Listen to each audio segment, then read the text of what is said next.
or not. Oh, we are live, are we? It's saying setting up, but normally we're already live. So yeah, I'm sure we're live. Yeah.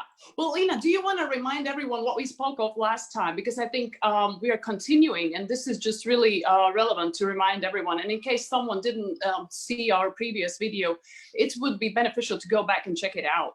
Absolutely. So last week, if you were with us, if you haven't seen it already, I would advise you to go back and see last Friday's video. It was really about how the pandemic will be remembered as an economic story.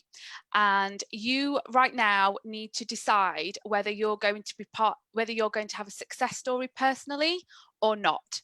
And the way to have a success story is to really understand the revolution that we're in at the moment and where you need to upskill or retrain. Now, America are doing something so amazing at the moment, and it's headed by Ivanka Trump. It's called Find Something New. It's a fantastic campaign. Last week in the comments section, we've also put 20 professions that will have a job in a post-COVID world. So really, we want to bring your attention to the changes that are happening, changes that were inevitable, but just that have been accelerated by the current crisis. So really think about where you are in your career right now, and if that career is still going to remain, and whether or not you need to look at retraining or upskilling yourself.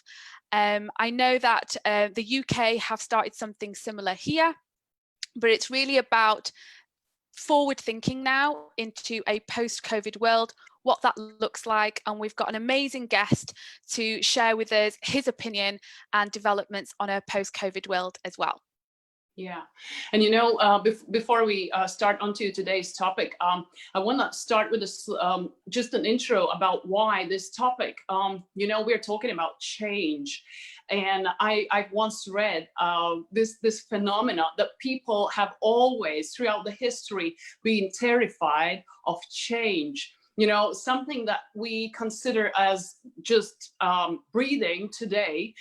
Some few thousand years ago, people were afraid that if they learned to write, they would become dumber, because before that, people gave information forward by, giving stories to each other, and there was no writing. And so when the writing started, they were afraid that their brain is going to go dumb because they don't need to remember anything.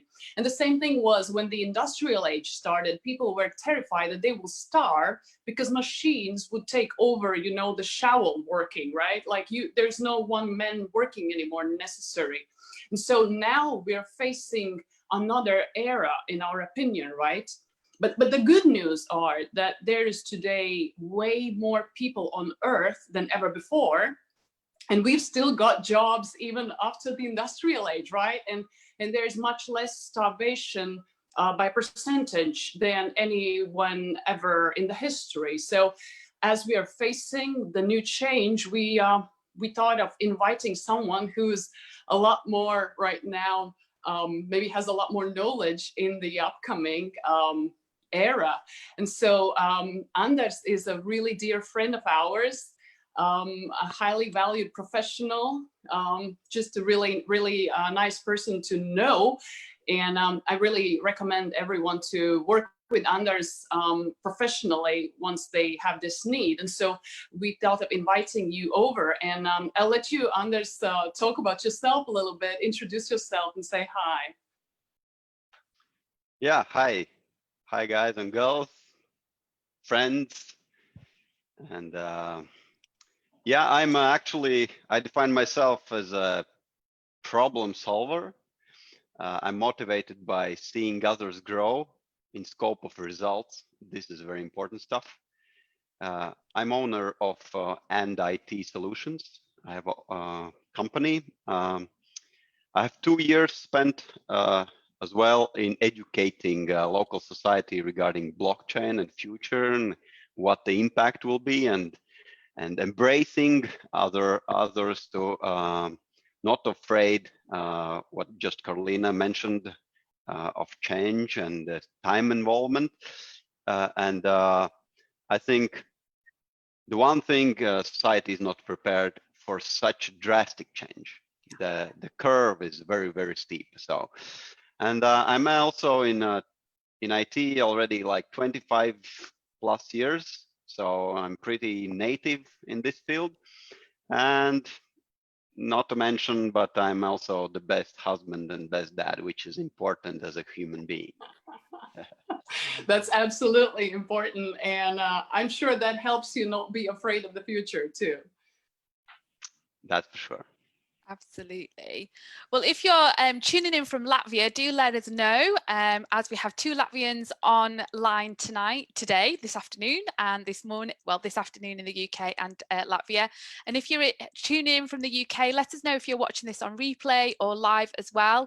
I know Antra's watching, so hey Antra, thank you so much for being here today. And let us know if you're watching live so we can say a hello to you. So in terms of blockchain, well, let's go back to what we were talking about last week, Anders. We were talking last week about how we're in this machine robotic age. Now, I know you're not a robotic expert, you're more blockchains, but I'm just really interested in your opinion about what a post-COVID world will look like. And we say post-COVID, but it's an inevitable change that the world is going to go through. But in your opinion, in terms of skill, and the robotic world that we're going to be going into, what is your opinion? What changes can you see into the future? Yeah, this is a very broad topic, actually, robotics. And there are involvement in, I think I will focus on HR perspective, employment and career. Because there is another field which is sensors and IoT and etc., which is also a very wide topic. But regarding robotics and HR, I think my first thought in mind is when I visited China, like I think it was 3 years ago. When I came into bank, I haven't human in my in the meeting place. You know, there was a robot approaching and asking me different questions, involving emotionally with me. No Of way, course, it was really? it was like a futuristic experience. And one thing what I noticed is that Visa and MasterCard was in the very corner. You know, so that was like I was in a future movie, you know. And what the feeling is that the fact is actually that the robotics and interface is already there. So it's just a time of adapting that here in Western thinkers, you know. So what I thought there, so it's already coming, so it is inevitable, and we just have to prepare it mentally, and not just mentally, but also make some points. Regarding HR, what I can say is that robotics will be very involved in what I see. The most visible will be interviewing process. It will cost less for renting human instead of renting robots. Other things that the plus will be that there will be no biases regarding recruitment process. There will be no prejudice. You know, the black and white and backgrounds or some, you know. Another good thing is that there'll be no lack of visibility of available workers. So what I see in combination of robotics and artificial intelligence, I think the improvement will be in career and job matching. So now more or less it's depends on seeker itself and on employment and on employee. He's like deciding his career path and his dreams and vision, etc. But One time there will be this combination of recommendations based on like similar human history, human career, human skills, human, different aspects, which can be only the data set in 1 hour will be grabbed and made a combination and give you suggestions, which is interesting because the suggestions will be out of what you thought could work best for you. So for example, you are in bank and you are just I don't know, selling insurance, but maybe the recommendation will be that you are IT administrator or doing some other job which haven't came in your mind, and that will be, I think, most exciting thing and surprising thing. And yeah, this is just very briefly commonly on robotics and combination of artificial intelligence. And I'm totally thinking, this page that we visited last week, the American government page, what profession should you choose? They should just totally combine it with what you just mentioned, with someone who helps you decide. I think that would be totally beneficial. But I would want to move on into blockchains. Otherwise, we will. I could totally sense we are speaking on robots for another hour because this is really such a broad topic, isn't it? But Anders, since you are more into blockchains, and I consider you really are an expert in the field, would you tell an average person who thinks maybe blockchains is only Bitcoin or any cryptocurrency, what a blockchain really is and sort of how will it relate to our normal human world? Okay, there are 3 parts. One will I skip because one method of explaining blockchain is through game, but in very broad explanation, it's everybody has a ledger or logbook, and everybody is looking on everybody who is participating and writing down any transactions which is happening. For example, me, Leena, and Karlina, and I'm giving Karlina $20. So every one of us who is watching is just writing in our black books, logbook, ledger, is writing an event. Time, from whom, to whom, and how much. These 4 things we write down. And after a while, if I claim that, oh wait, I gave you $100. So now we have to vote on what the truth was. And this is crucial part of blockchain, that it have to be consensus, at least 51% in Bitcoin have to be voted what the truth is look like. So, and of course it's based on data which is written in your logbook. So this is just through some example. I like what Vitalik Buterin told regarding blockchain. He's actually created a second version of blockchain, which is smart contracts. He said, I quote, "Blockchains automate away at the center. Instead of putting the taxi driver out of job, blockchain puts Uber out of job and lets taxi drivers work with the customer." So the main, also the crucial part is the intermediate part is taken away, and therefore the trust is raised because the laws of interacting is visible and is not changeable.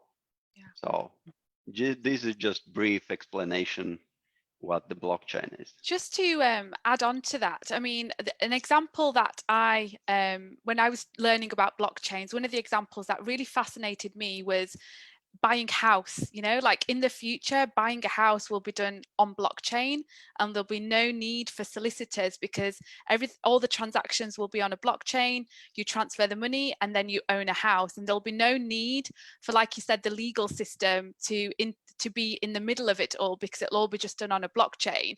So you're 100% right in terms of transparency and trust is what I think blockchain will definitely create for sure. Thank you for that. Leena, well, do you want to connect that with HR? Because you mentioned you see blockchain really impacting your work. How do you see that? So in terms of, it's just like that, you know, like the whole ledger and the logging process. I envisage a world where somebody's resume or CV in the UK is just on a blockchain, and all the information is there. So you don't need to go and build a resume anymore, because all the information is just there and available. But I'm more interested in the regulation side of things, because I know blockchain is unregulated at the moment. What is your opinion and your foresight into the regulation of blockchain? And do you can see that happening soon at all, or a very long time away?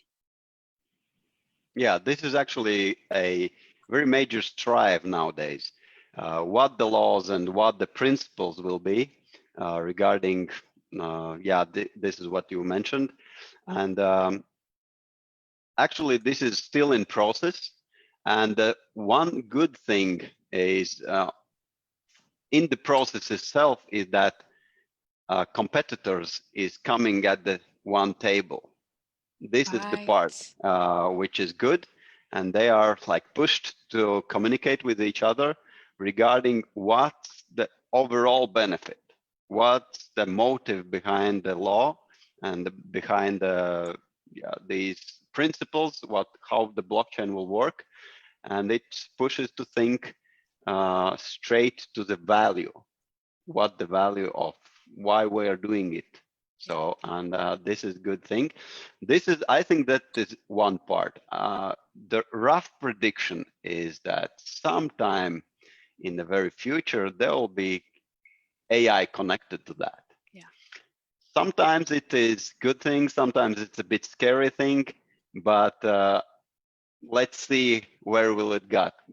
Yeah, but I think the good thing is that collaboration between strong parties, and this is, I think, will bring some value, and because of that, chain reaction will be that it will shift for good and for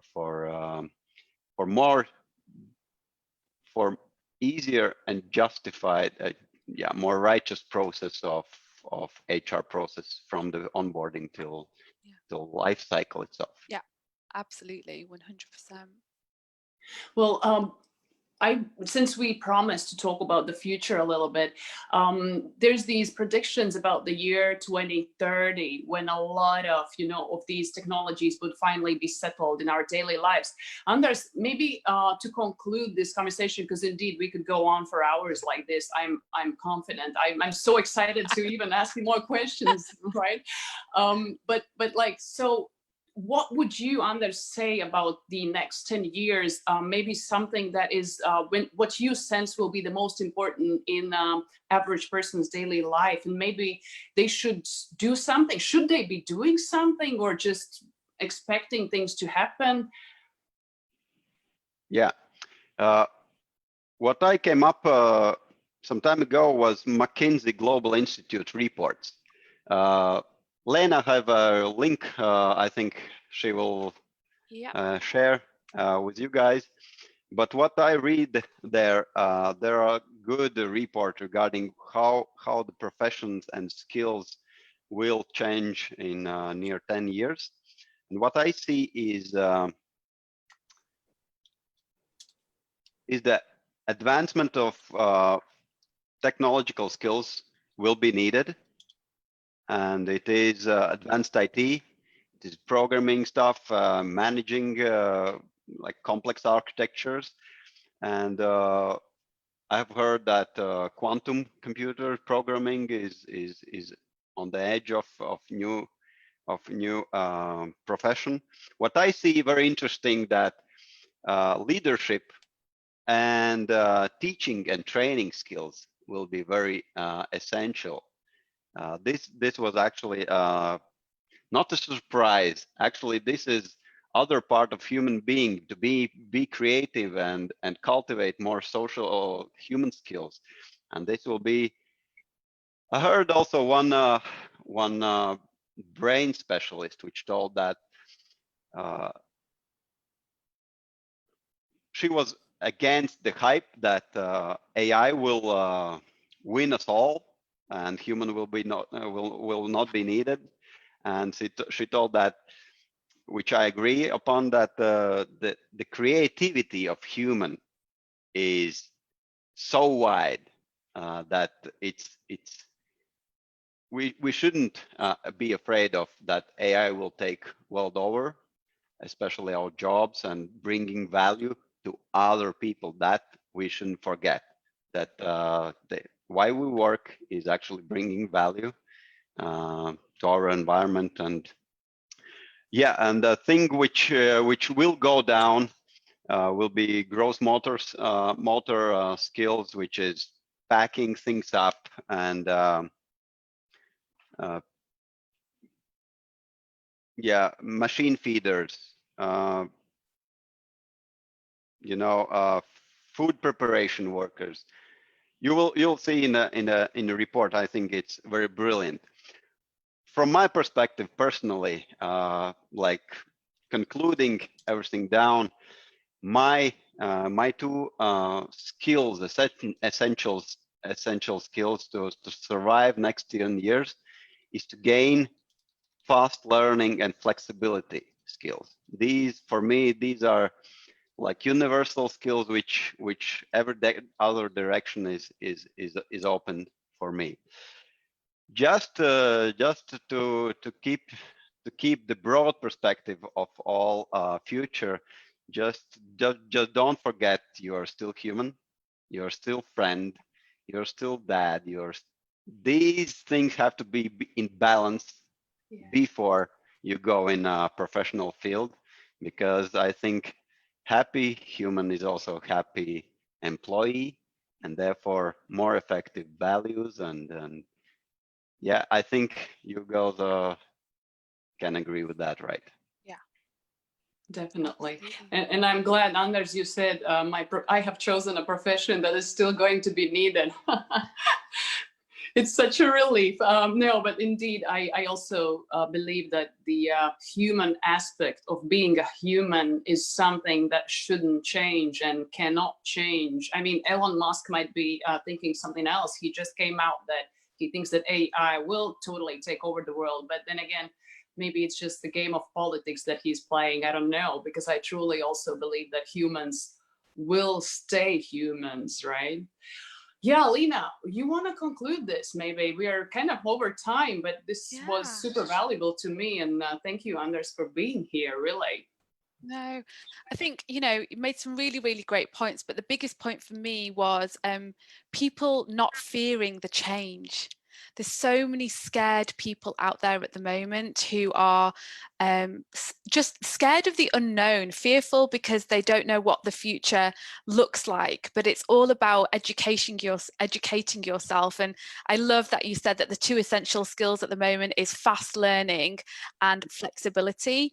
And the learning part is so crucial to make sure that you are employable for now and the future as well. The future is going to look so different. And I don't say that to scare you or get you into a fear zone, but really to encourage you to look at where you need to upskill and retrain, but also, as Anders said, to be flexible in what you do for a career. We're humans and we want to add value. As long as you add value and you learn quick and you're flexible, you will thrive in your career. There's no need to fear anything at all, for sure. I don't know how many viewers there are on, because Zoom doesn't tell me for some reason how many viewers are watching, but I don't know if there's any last minute questions that any of the viewers want to ask us. If you do, then please mention that in the comments. If you're watching this on replay, then do ask a question in the comments section, and I'm sure we will try our best to see if we can get some kind of response from Anders, and we will be able to respond in the comments also.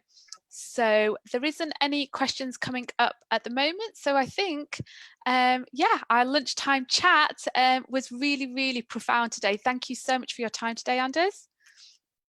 Appreciate that. No problem at all. Anything you want to say, Karlina? No, really, I am super happy. And I just an hour ago read an article from Italy that a man of 94 has graduated first time in his life from university. So you know what? Anyone can do it. Don't be afraid. We have survived the previous changes. Let's just go on. Thank you, Anders, so much for sharing your expertise. No, Thanks, thank Karlina, you. Leena. So valuable. Thank you. Have a good day, all. Bye. Yeah. Bye. Bye.